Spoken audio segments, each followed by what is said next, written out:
비하인드 뉴스, 오늘도 이성대 기자와 함께하겠습니다. 자, 이 기자 첫 번째 키워드 볼까요? 네, 바로 보겠습니다. 자, 홍준표의 졸업. 자, 국민의힘 경선에서 탈락한 홍준표 후보. 지난 30년간의 정치 인생 동안 자신을 보살펴준 국민이나 당원께 감사하다면서 정계 은퇴를 선언했습니다. 먼저 그 장면 다시 보시겠습니다. 오늘 조기적으로 했습니다. 이번 대선에서 제 역할은 여기까지입니다. 이제 저는 시장 통해서 거리에서 부담 없이 만날 수 있는 그런 일개 시민으로 남았으면 합니다. 더 이상 정치 안 하겠습니다. 더 이상 정치 안 하겠다고 오늘 정계 은퇴를 선언했는데 사실 이번 대선 도전이 마지막이라는 말은 해왔지만 오늘로 이렇게 정계 은퇴를 할 줄은 몰랐다. 이런 반응들도 많은 것 같아요. 그렇습니다. 제가 캠프 관계자한테 직접 좀 물어봤더니 전혀 알 수 없었다 이런 반응을 내놨습니다. 네. 애초에 3시에 기자회견을 잡아놓았던 것도 결선 진출 전략에 대한 것이었고 또 대국민 메시지 등을 준비 중에 이런 소식을 들었다. 좀 당황스럽다는 반응을 보였는데요. 자, 홍준표 후보 본인이 결과 발표 직후에 은퇴를 결정했다 이렇게 또 추가해서 덧붙여 알려줬습니다. 네. 자, 홍준표 후보는요. 지난 17년 대선이었죠. 지금 국민의힘의 전신인 자유한국당 후보로 대선에 출마해서 2등으로 낙선한 바가 있습니다. 네. 또 지난 대선 당시에는 당내 경선에서 2등으로 탈락을 했고요. 자, 그런데 이번 대선에서는 당내 최종 경선 문턱을 넘지 못했습니다. 그러니까 3번의 도전 동안 점점 지지세가 줄어든 셈이죠.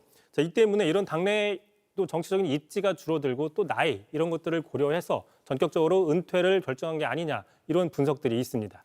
사실 홍준표 후보 비하인드에도 참 많이 등장했었잖아요.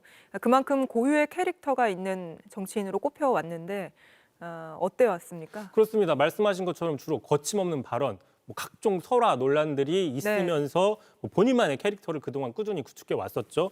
대표적으로 모래시계, 강우석 검사의 모델로 유명해져서 정치권에 입문을 했었죠. 그리고 말씀하신 것처럼 지지층에서는 사이다 발언, 하지만 반대편에서는 각종 설화 논란으로서 홍카콜라처럼 시원하다, 톡 쏜다거나 트럼프 닮았다, 홍럼프 이런 별명들이 있었고요.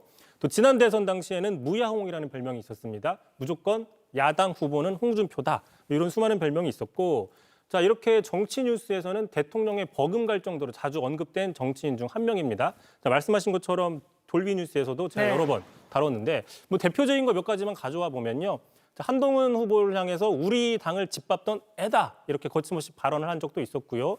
또 지난해 명태균 리스크 초기만 해도 대통령실을 앞서서 이해해줘야 된다 이렇게 두둔한 적도 있었습니다. 네. 또 올해 초였죠. 탄핵 정국 당시에 여권 주자 중에선 제일 먼저 트럼프 대통령 취임식에 간다고 하면서 대선 행보를 시작한 적도 있었습니다. 참고로 이렇게 친윤인 듯 아닌 듯한 이런 행보들이 이번에 김문수 후보에게 밀리는 어떤 원인이 된 게 아니냐 이런 분석도 있습니다. 알겠습니다. 바로 다음 이슈도 볼까요? 자, 두 번째 이슈 바로 보겠습니다. 국민이 불러냈다. 자, 떠난 사람이 있으면 들어오는 사람도 있겠죠. 네. 자, 국민의힘 2명의 대선 경선 결승 진출자가 정해졌지만 정작 한덕수 권한대행에 대한 관심이 커지고 있는 모습 여러 가지로 분석이 되고 있는데요. 지금 국민의힘과 한덕수 대행 간의 어떤 역할을 하고 있는 걸로 드러난 정대철 헌정회장이 한 대행의 출마는 좀 불가피하다라고 주장을 했습니다. 네. 왜 그러냐? 국민이 바로 불러냈기 때문이다 이렇게 주장을 했는데 먼저 들어보시죠. 말씀드린 대로 국민적 요청이라고 할까, 국민적 지지가 자꾸 늘어나서 많아져서요. 국민이 불러낸 것이라고 저는 그렇게 봅니다. 어쩔 수 없이 지금 안 나갈 수 없게끔 지금 된 분위기로. 자, 다시 얘기해서 본인은 나가고 싶은 게 아니라 권력욕이 있는 게 아니라 국민이 불러내니까 어쩔 수 없이 출마할 수밖에 없다. 이런 논리인 셈입니다. 그러니까 그 국민이 불러서 나온다 이 말이 그 출마 명분을 내세울 때 종종 쓰여왔었는데 실제로 한덕수 대행도 그런 경우인가요? 그렇게 볼 수 있다라는 것이죠. 말씀하신 것처럼 주로 지지율이 어느 정도 나오는 정치 신인급의 대선 주자들이 출마할 때 즐겨 쓰는 표현이 바로 국민이 불러냈다 이런 표현인데요. 네. 주로 선출직 경험이 없는 정치 신인들이 국민을 앞세운다 이런 분석이 있습니다. 자, 대표적으로 안철수 후보 비록 이번에는 탈락했지만 13년 전으로 되돌아가면은 정치 신인으로 상당히 돌풍을 일으켰었죠. 캠프 안팎에서는 국민이 불러냈다 이런 얘기를 많이 했었고요. 또 지난 대선 당시 정치 신인으로 데뷔하자마자 바로 대통령이 된 윤석열 전 대통령도 비슷한 표현들을 많이 썼습니다. 직접 들어보시죠.